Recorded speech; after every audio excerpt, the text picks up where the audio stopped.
제가 오늘 하이퍼레처 패브릭에 대해서는 간단히 제가 한 페이지에 대해서 좀 정리를 하고요. 유즈 케이스 사례를 중심으로 좀 말씀을 드릴게요. 우선은 하이퍼레처 패브릭이다라고 하면 2015년도 12월 달에 17개의 기관들이 모여서 리눅스 재단 하에 하이퍼레처 프로젝트를 창설을 합니다. 근데 현재는 하이퍼레처 프로젝트 안에 9개의 프로젝트가 돌아가고 있어요. 근데 그 프로젝트들은 각각 다 틀린 목적을 가지고 있습니다. 우선 패브릭과 관련돼서는 이미 이제 뭐 좀 많이 들으셨을지도 모르겠어요. 이 패브릭은 범용적으로 블록체인, 즉 퍼미션드 블록체인 내에서 이 기술을 가지고 모든 산업에 적용하는 기술로 좀 이용을 생각을 해보시면 될 것 같고, 두 번째는 이로하 같은 경우는 일본 기업이 리딩을 하고 있는 프로젝트 중에 하나예요. 그리고 세 번째 소트스라는 프로젝트는 인텔이 주도하고 있는 사업 중에 하나입니다. 근데 이거 하나의 또 문제점은 인텔 칩에서만 돌아가요. 왜? 합의 컨센서스 알고리즘이 인텔 칩에서만 돌도록 또 설계가 되어 있습니다. 그렇지만 이제 IoT나 작은 디바이스를 위한 오픈소스 블록체인 플랫폼이다라고 생각을 해보시면 될 것 같고요. 네 번째 버로우 같은 경우는 그 엔터프라이즈 이더리움 얼라이언스라는 영역도 있습니다. 즉 이더리움이 퍼블릭 블록체인이지만 기업들이 사용하는 블록체인 영역에서도 당연히 필요하겠죠. 이더리움이. 근데 이더리움 그 자체의 기술을 사용하기는 어렵습니다. 제약사항이 있기 때문에. 그래서 기업들이 사용하는 영역에서도 이더리움 기반의 기업용 블록체인을 연구하는 것들이 있어요. 그 프로젝트가 한 8개에서 9개 정도 되는데 그 중에 이제 대표적인 게 버로우라는 프로젝트가 있어요. 근데 하이퍼레처에도 버로우 프로젝트가 있습니다. 이거의 목적은 뭐냐면 이더리움 기반의 블록체인 플랫폼에서 동작하는 스마트 컨트랙이 하이퍼레처 프로젝트에서도 동작을 하는지 이기조 간의 연동하는 영역들을 이제 연구를 하고 있는 영역이다라고 보시면 될 것 같고요. 또 하나의 인디라는 프로젝트가 있습니다. 이거는 뭐냐면 디지털 아이덴티티, 즉 신원 인증과 관련된 전문적인 블록체인 솔루션을 개발하는 프로젝트다라고 보시면 될 것 같고요. 나머지 영역들은 실질적으로 이제 모니터링이라든가 아니면 개발 툴과 관련된 오픈 소스다라고 보시면 될 것 같아요. 근데 요즘의 트렌드는 뭐냐? 요즘의 트렌드는 오픈 소스 형태로 가고 있습니다. 혼자만의 블록체인 세상은 없어지고 있어요. 즉 오픈 소스를 통해서 오픈 스탠다드 기술을 적용하고 오픈 거버넌스에 의해서 이런 오픈 소스 테크놀로지들이 요즘은 이제 매우 발전하고 있다라고 보시면 될 것 같아요. 이게 단연 블록체인에 대해서만 얘기하는 것들이 아니라 요즘 나오는 신기술들, 즉 AI든 블록체인이든 이런 모든 기술들이 오픈 소스를 통해서 빠르게 발전하고 있는 실정이다라고 보시면 될 것 같고요. 그렇다면 이런 기업들이 하는 블록체인의 대표적인 기술 요소는 뭐냐? 네 가지로 찾아볼 수가 있을 것 같아요. 첫 번째는 블록의 체인으로 가는 분사 원점 구조가 있을 테고요. 두 번째는 오늘 제가 말씀드린 영역은 퍼미션드 블록체인 영역입니다. 그래서 익명의 사용자가 참여하는 네트워크가 아니에요. 익명의 사용자를 받아들이지도 않습니다. 그래서 참여자가 이 비즈니스 네트워크에 참여를 할 때는 인증 과정을 거치고 그 네트워크에 허가된 권한을 가지고 트랜잭션을 할 수 있는 컨트롤이 가능한 구조를 원합니다. 그게 이제 시큐리티 앤 프라이버시 기능이 있고요. 세 번째는 어쨌거나 이제 스마트 컨트랙과 관련된, 즉 거래가 성사되기 위한 조건들이 있어요. 그거는 비즈니스 네트워크마다 참여자도 틀리고 자산의 유형도 틀리고 거래의 유형도 틀립니다. 그렇죠? 그런 것들을 비즈니스 로직으로 구현을 해야 됩니다.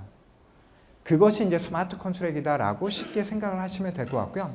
나머지 하나는 어쨌거나 중개자가 이제 없어지는 비즈니스 모델이에요. 그러다 보니까 기존의 중개자가 그런 비즈니스 네트워크에 신뢰를 만들어냈습니다. 그렇다면 중개자가 없어지는 블록체인의 신뢰를 만들어내는 역할은 누가 할까요? 아까 방금 말씀드린 시스템적인 알고리즘인 합의 컨센서스 알고리즘들을 통해서 합니다. 그런데 이런 합의 컨센서스 알고리즘은 그 비즈니스 네트워크에 맞는 알고리즘들이 딱딱 있어요. 그거를 취사 선택해서 구현을 하는 게 오히려 더 그 비즈니스 네트워크를 활성화시키는 계기가 될 수가 있을 것으로 보여집니다. 그래서 이런 기술 요소를 가지고 어쨌거나 비즈니스를 위한 블록체인 기술 요소가 구성이 되어 있다라고 보시면 될 것 같고요. 이 얘기는 이제 조금 넘어갈게요. 얘기를 시작하게 하면 너무 어려울 것 같고요. 어쨌거나 한마디로 딱 정의를 한다라고 하면 기존에는 블록체인에 참여하는 노드, 서버가 여러 가지 일들을 했어요. 무슨 얘기냐면 합의 컨센서스 알고리즘도 수행을 해야 되고 비즈니스 로직인 스마트 컨트랙도 수행을 해야 되고 또 원장 관리도 했었어야 돼요. 그래서 그때 이제 노드들이 많이 생길수록 퍼포먼스 상의 이슈가 있을 수밖에 없습니다. 그래서 1.0으로 오면서 아키텍처에 완전한 변화가 일어납니다. 여기서의 변화는 뭐냐면 각 노드 간의 역할을 분담을 시키고 네트워크에 최적화를 시키자라고 해서 지난 7월 11일 날 1.0 어나운스가 되었다라고 보시면 될 것 같고요. 이거를 기반으로 이제 빠르게 1.1 버전이 지금 나와서 준비 중에 있다라고 이해를 하시면 될 것 같아요. 그러면 좀 사례를 보면서 설명을 드릴게요. 우선은 IBM이 600개 이상의 고객들이랑 프로젝트를 이미 진행을 하고 있고요. 한 100개 이상의 프로젝트의 레퍼런스를 가지고 있어요. 이 버전이 작년도 한 6월 버전입니다. 지금은 훨씬 더 많다라고 보시면 될 것 같고요. 그 중에 이제 중요한 좀 호기심이 있는 그런 영역에 대해서 좀 설명을 드려볼게요. 우선 첫 번째는 에버레저라는 회사가 있어요. 2015년도에 영국에서 이제 만들어진 회사인데요. 여기의 차관점은 뭐냐면 다이아몬드 산업의 유통망을 혁신을 하자라고 해서 이 블록체인 기술을 활용을 합니다. 즉 뭐냐면 다이아몬드도 채굴이 되고 커팅이 되고 유통이 되면서 사고팔고 하겠죠. 근데 지금 제가 다이아몬드 하나를 산다라고 하면 중간에 감별사가 필요해요. 이게 진품인지 아닌지. 근데 이 다이아몬드는 저희가 지분이 있는 것처럼 푸프린트라고 하는 지문 정보가 있습니다. 그래서 이제 채굴이 되면서 그 정보가 올라가기 시작하면 이 에버레저가 운영하는 비즈니스 네트워크에 있는 다이아몬드들은 바로 실시간으로 진본임을 확인을 할 수가 있겠죠. 그래서 여기는 한수를 더 떠서 요즘 이제 와인드 고급 와인이 많다라고 합니다. 그런 것들 또는 고급 시계들 또는 루비와 같은 고가치 상품들을 실시간으로 트래킹하는 영역들을 에버레저가 현재 프로덕션에 서비스를 현재 지금 하고 있다라고 보시면 될 것 같고요. 두 번째는 이제 그 RDW. 이거는 이제 네덜란드에 있는 자동차와 관련된 공공기관입니다. 근데 유럽에는 어쨌거나 자전거를 많이 타고 빌려주고 반납하고 이런 프로세스가 많습니다. 서울시에서도 이제 자전거를 많이 타죠. 그쵸? 따르릉이다라는 제도도 하나 있는데, 근데 여기에서 주안점은 제가 이제 빌려서 탔다가 반납을 하고 그거에 대한 결제를 하는 망이 블록체인을 활용을 했어요. 근데 여기에 참여자는 두 참여자가 더 있어요. 하나는 보험사가 참여합니다. 왜냐하면 자전거를 타고 가다가 사고가 나면 어떡합니까? 소액에 대한 커버리지 같은 게 필요하겠죠. 두 번째는 도난을 당해요. 도난을 당하면 누구한테 신고를 합니까? 경찰서에 신고를 하겠죠.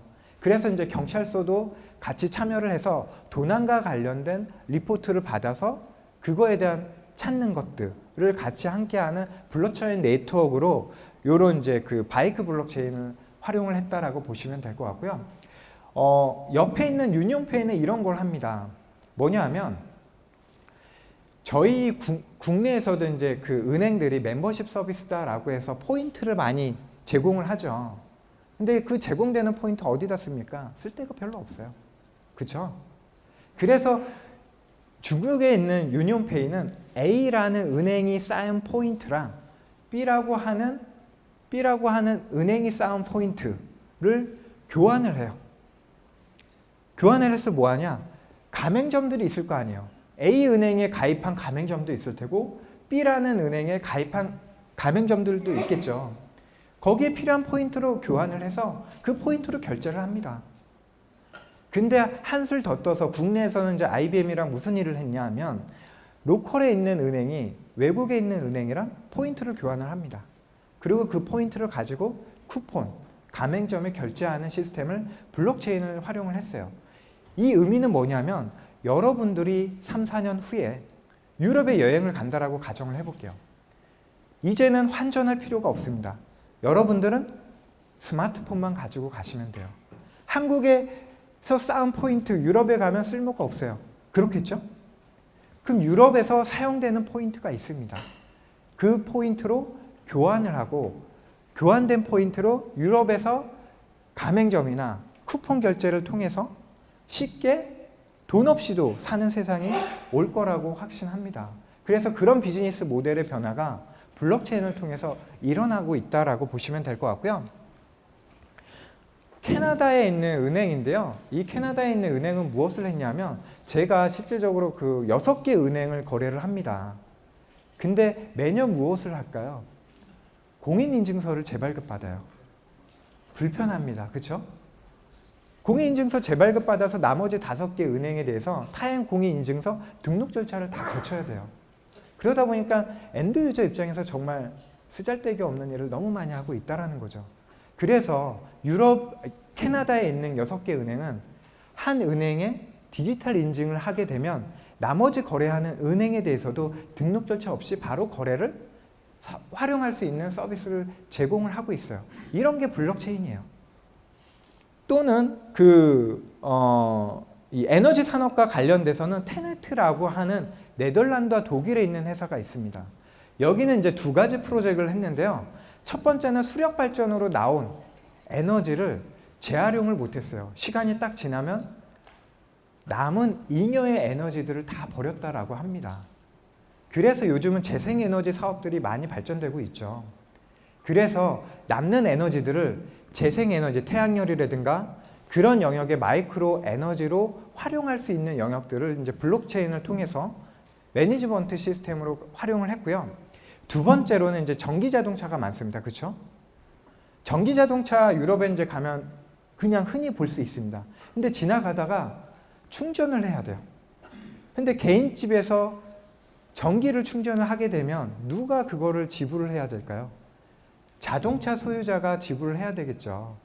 그래서 이제 그러한 영역들을 블록체인 기술을 활용을 했습니다. 그래서 GF라는 자동차 전문 회사랑 UBS 같은 경우는 전기 자동차와 관련돼서 충전뿐만 아니라 통행료, 보험, 카쉐어링 같은 영역들을 블록체인 기술을 활용하는 영역들을 이제 결제 시스템으로 이제 활용을 했다라고 보시면 될 것 같고요. 이 외에 조금은 더 자세한 얘기를 좀 해볼게요. 우선은 이제 유럽 같은 경우는 중소기업들이 실질적으로 은행에 대한 서비스들을 별로 못 받아요. 중소기업들은 무역금융과 관련돼서요.